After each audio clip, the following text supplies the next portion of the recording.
இதான் அந்த வீடியோ. இந்த மழை தண்ணியில் அடிக்கப்பட்ட சாலை, இந்த சாலையில் சரியான ரீதியில் ஓடை இல்லாத காரணத்தினால் குடியிருக்கும் மக்களுடைய வீட்டுக்குள் மழை நீர் விழுந்தக்கூடிய சூழ்நிலை இன்னைக்கு ஏற்பட்டிருக்கிறது. பலமுறை வீடியோ போட்டோம், பலமுறை இந்த பிரச்சனையை கொண்டு வந்தோம். அதிகாரிகள் கவனம் செலுத்தவில்லை.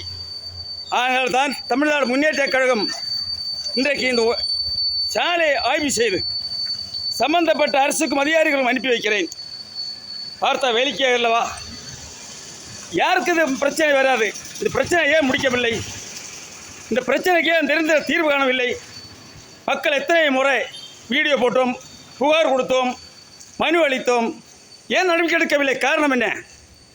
மாவட்ட ஆட்சித்தலைவர் இந்த பாதையை செல்லக்கூடிய இடம், அதிகாரிகள் வரக்கூடிய இடம், பொதுமக்கள், போக்குவரத்து, குடியிருக்கும் மக்கள், இந்த இடங்களில் எல்லாம் தண்ணி சூழ்ந்த நிலை. நீங்கள் இந்த வீட்டுக்குள்ளே தண்ணி ஏறுதாமா? ஏறக்குறைய எத்தனையோ வீடுகளில் இருக்கக்கூடியதையா இந்த சாலைகள், மதில்கள் இடிந்து விடக்கூடிய நிலைமைக்கு இன்று போய்கொண்டிருக்கிற சாலை ஓடை, மழை தண்ணீர் அரிக்கப்பட்ட சாலை. ஆக அதனால் தான் மோகன்குமார் இந்த வீடியோ வெளியிடுகிறேன். நீங்கள் நடவடிக்கை எடுக்க வேண்டிய நம்பிக்கை இருக்கிறது. இந்த வீடுகள் எல்லாம் தண்ணி ஏறக்கூடிய போய் பாருங்க. இந்த தண்ணி, இந்த சாலை தண்ணி மறைந்து வீட்டுக்குள்ளே இங்கே மக்கள் குடியிருக்க முடியவில்லை. வீடு காலி பண்ணி போய்விட்டார்கள். சம்பந்தப்பட்ட அதிகாரிகளை நான் போட்டு வைக்கிறேன். போட்டு நீங்கள் விடுகிறேன்னு பாருங்கள். இந்த தண்ணி கிடக்கக்கூடிய கோலத்தை பாருங்களேன். எத்தனை முறை மக்கள் புகார் கொடுத்தும் நடவடிக்கை எடுக்காத அதிகாரிகள். நீங்கள் பாகோடு பஞ்சாயத்தை விசாரணை செய்ய வேண்டும். பாகோடு பஞ்சாயத்தை விசாரணை செய்து நடவடிக்கை எடுக்க வேண்டும் மிக தாழ்மையிடம் கேட்டுக்கொள்கிறேன். டூ வீலர் வரக்கூடிய நிலைமை இதுதான். பாகோடு பஞ்சாயத்தின் 14வது வார்டில் கிடைக்கக்கூடிய நிலைமை. சர்ச்சு, பள்ளிக்கூடங்கள், குடியிருப்புகள், இதே நீங்கள் வீடியோவில் பார்க்குறது போல வீடியோ வரக்கூடிய நிலைமை பாருங்கள். ஆகையால் சம்பந்தப்பட்ட நிர்வாகிகள், சம்பந்தப்பட்ட பஞ்சாயத்து நிர்வாகம், மாவட்ட நிர்வாகம் நடவடிக்கை எடுக்க வேண்டும். இந்த வீட்டுக்குள் குடியிருக்க முடியாமல் கேட்டை பூட்டி விட்டு ஓடிவிட்டார்கள் அவர்கள். இதை பாருங்க, நிலைமை பாருங்க. மக்கள் நிலைமை பரிதாபமாக இருக்கிறது. நடவடிக்கை எடுக்குமா இல்லையா? ஏன் நடவடிக்கை எடுக்க முடியவில்லை? இது காரணம் என்ன? இதில் உள்ள பிரச்சனைகள் எப்படி நிறைவேற்ற வேண்டும் என்பதை குறித்து என்னுடைய மதிப்புக்குரியதான மாவட்ட ஆட்சித்தலைவர், என்னுடைய மதிப்புக்குரியதான மாண்புமிகு முதலமைச்சர், மதிக்கக்கூடியதான மாவட்ட நிர்வாகம், பஞ்சாயத்து நிர்வாகங்கள், நான் யாரையும் பழி கூறவில்லை, நான் யாரையும் பழி சாரவில்லை, யாரையும் அவதூறு பேசவில்லை.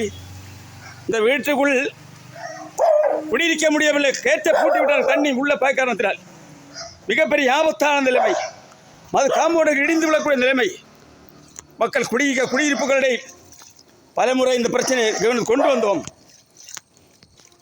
இந்த பிரச்சனைக்கு நிரந்தர தீர்வு காண வேண்டும்.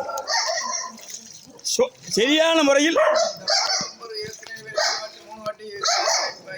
இந்த வாரத்தில் பண்ணுறேன்னு சொல்லிட்டு போகிறதெல்லாம் உண்டு. மற்ற மாதிரி எந்த ஒரு நடவடிக்கையும் எடுக்கல, எந்த ஒரு இதுவும் ஆக்ஷன் எடுக்கல. சும்மா பேச்சுக்கு வாரது, வெள்ளம் கட்டி கிடக்கும் போது, மக்கள் கொந்தளிக்கும் போது அதை சமாதானப்படுத்திட்டு போகிறது, இதுதான் நடந்துட்டு இருக்கு. பலமுறை இந்த மக்கள் பஞ்சாயத்து நிர்வாகத்துக்கும் பஞ்சாயத்து இருக்கக்கூடிய உறுப்பினர்களுக்கெல்லாம் புகார் கொடுத்து வருவார்கள், பார்வையிடுவார்கள், செய்யலாம் என்று சொல்லிவிட்டு போவார்கள். இதுதான் நடந்து கொண்டிருக்கிறது. ஆகையால் இதை சொல்லிவிட்டு போகிறது அல்ல. நீங்கள் இப்போ கனமழை பெய்யக்கூடிய நேரம், மக்களுக்கு பெரிய பிரச்சனைகள் வரக்கூடிய நேரம். ஆகையால் நீங்கள் நடவடிக்கை எடுக்க வேண்டும். இல்லை என்று சொன்னால் அணிதிரண்டு மக்களை போராட்டத்துக்கு இறக்குவோம். போராட்டத்தை தூண்ட வேண்டாம். இந்த மக்களுடைய பிரச்சனை, மக்கள் வாழ்வாரத்தை நீங்கள் விளையாட வேண்டாம். புகார் அனுப்பி வைக்கிறேன், எங்கள் மனு அனுப்பி வைக்கிறேன். ஆகையால் பாகோடு பஞ்சாயத்தினுடைய 14வது வார்டில், ஆனால் இந்த இடத்துல பேர் காவுளை என்ற இடத்தில் நீங்கள் காணக்கூடிய கோலம், எத்தனை குடியிருப்புகள் கிருபாசனம் சர்ச் ஒன்று இருக்கிறது.